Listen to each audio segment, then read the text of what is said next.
दोस्तों नमस्कार, आप सभी का स्वागत आपके अपने YouTube channel RNS education news में। दोस्तों इस वीडियो में बात करने वाले हैं राजस्थान के जो बेरोजगार युवा हैं उनकी जो नौकरियां हैं वो अटकेंगी आचार संहिता के कारण।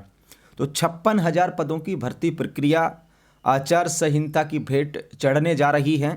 जी हाँ दोस्तों, इन भर्तियों को आगे बढ़ाने के लिए अब 10 से 12 दिन का समय बाकी है। अगर 10 से 12 दिन में अगर कुछ होता है तो बेहतर है, अन्यथा फिर लोकसभा चुनाव की आचार संहिता इन भर्तियों के आड़े आएगी और फिर दिक्कतें होंगी नियुक्तियों में। तो पूरी खबर क्या है, कौन कौन से विभाग हैं जिनकी भर्ती अटकने वाली है, वो आपको बताने वाले हैं। सबसे पहले बात करें दोस्तों दैनिक भास्कर की जानकारी, और सबसे पहली जो भर्ती है वो है सफाई कर्मचारियों की भर्ती। लगभग 25,000 पदों पर पूर्ववर्ती गहलोत सरकार के समय निकाली गई थी। पहले फॉर्म भरा लिए गए थे 13,000 कुछ पदों पर, और उसके बाद पद बढ़ा करके वापस से फोरम रीओपन करने का निर्णय लिया गया था आचार संहिता के कारण, लेकिन फिर फोरम को नहीं भराया गया। तो 25,000 के करीब सफाई कर्मचारियों की जो भर्ती है ये आगे नहीं बढ़ पाई है, और अब फिर से 3 महीने के लिए इन भर्तियों के अटकने की नौबत आ सकती है सफाई कर्मचारी की। दूसरा दोस्तों, यहाँ पर हम बात करें चिकित्सा विभाग, अंतिम चयन सूची का इंतजार। सीफू की तरफ से 7 भर्तियों में सरकार ने तेजी नहीं दिखाई तो लोकसभा चुनाव के बाद मई जून में ही नियुक्ति हो पाएगी। इन भर्तियों में नर्सिंग ऑफिसर के 8750, एएनएम के 4847, लैब टेक्नीशियन के 2190, रेडियोग्राफर के 1178, ईसीजी के 246, डेंटल के 151, नेत्र सहायक के 117 पद शामिल हैं। इन भर्तियों की प्रोविजनल सूची जारी हो चुकी है, अब अंतिम चयन सूची जारी होनी है, इसके बाद ही उम्मीदवारों को नियुक्ति दी जाएगी। तो चिकित्सा विभाग की 20,546 पदों की ये भर्तियां भी अटक सकती हैं, और निश्चित तौर पर अटकेंगी, क्योंकि 10-12 दिन में कोई ऐसा चमत्कार तो होने से रहा कि भाई 10 दिन हैं तो 10 दिन में नियुक्तियां हो जाएंगी। निश्चित तौर पर चिकित्सा विभाग की जो नियुक्तियां हैं आचार संहिता के बाद ही होंगी। ठीक है, अगर कोई कैलेंडर वगैरह जारी हो जाता है और उस कैलेंडर के अकॉर्डिंग अगर ये आचार संहिता के दौरान भी भर्तियां करने के इच्छुक होगी सरकार चिकित्सा विभाग,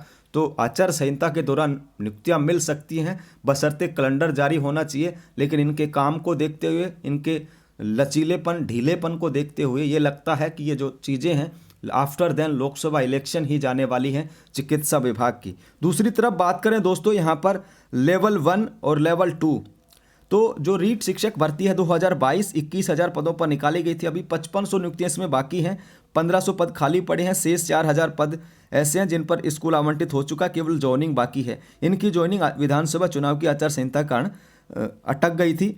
आचार संहिता हटी तो कुछ सवालों को लेकर कोर्ट में चल रहे मामलों का नियुक्ति अटक गई। अब ये जो लेवल 1 की है, आज शायद हियरिंग है इसकी, ठीक है ना, जो स्टे आया हुआ था उसकी हियरिंग है आज लेवल 1 की। तो यहाँ पर भी सरकार को मजबूती से बात रखनी चाहिए और युवाओं को राहत देनी चाहिए, क्योंकि इसमें सिर्फ नियुक्तियाँ बाकी हैं, ये हो सकता है 10 दिन के अंदर भी काम। दूसरा दोस्तों लेवल 2 में रिजल्ट जारी नहीं किया, 3 माह खिसकेगा। तो यहाँ पर देख सकते हैं काफ़ी ऐसे अभ्यर्थी हैं जिनको प्रोविजनल रखा गया ड्यू टू उनके डॉक्यूमेंट की कमी के कारण या कोई भी रीजन था। तो ऐसे भी अभ्यर्थी हैं लेवल 2 में जिनकी नियुक्ति अब तक नहीं की गई है। एडिशनल जो विषय वाले हैं उनकी भी नियुक्तियां नहीं की गई हैं। तो कहीं ना कहीं लेवल 1 और लेवल 2 में भी काफ़ी संख्या में जो अभ्यर्थी हैं वो अटके हुए हैं। इनको अगर 10 दिन के अंदर सॉर्ट आउट नहीं किया गया तो इनकी नियुक्तियाँ भी फिर लोकसभा चुनाव के दौरान तो नहीं होंगी, उसके बाद की जाएंगी। तो कहीं ना कहीं ये 10,000 के आसपास अभ्यर्थी हैं जो लटके पड़े हैं लेवल 1 और लेवल 2 में। ठीक है साथियों, ये 3 से 4 भर्तियां हैं और इनके 56,000 पद हैं। 25,000 ये जोड़ लीजिए आप लोग, और 20,000 ये जो जोड़ लीजिए, और 10,000 के आसपास ये लोग आप लोग जोड़ सकते हैं लेवल 1-2 के। तो इस तरीके से ये जो भर्तियां अटक जाएंगी लोकसभा चुनाव की आचार संहिता के कारण, इंतज़ार बढ़ जाएगा।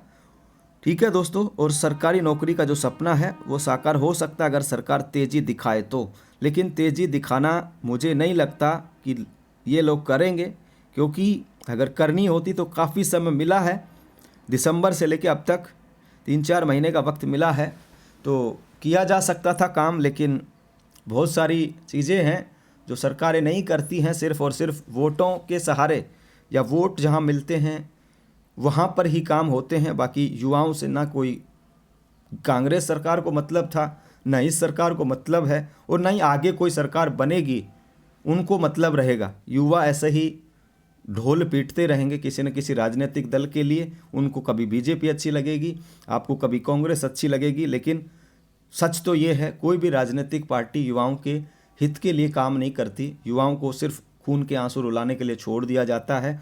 भर्तियों का कोई शेड्यूल नहीं होता, कब करना है, कैसे करना है, सब कुछ भगवान भरे से छोड़ दिया जाता है। और फिर इनकी एक भर्ती जो है 1.5 2 2 2.5 3 साल तक पूरी होती है, तब तक युवा अभ्यर्थी हताशा निराशा में चला जाता है।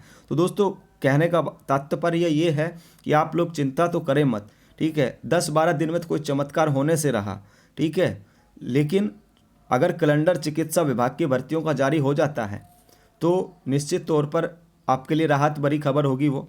और वही बात लेवल 1 और लेवल 2, इन 10 दिनों के अंदर इनकी नियुक्तियां की जा सकती हैं।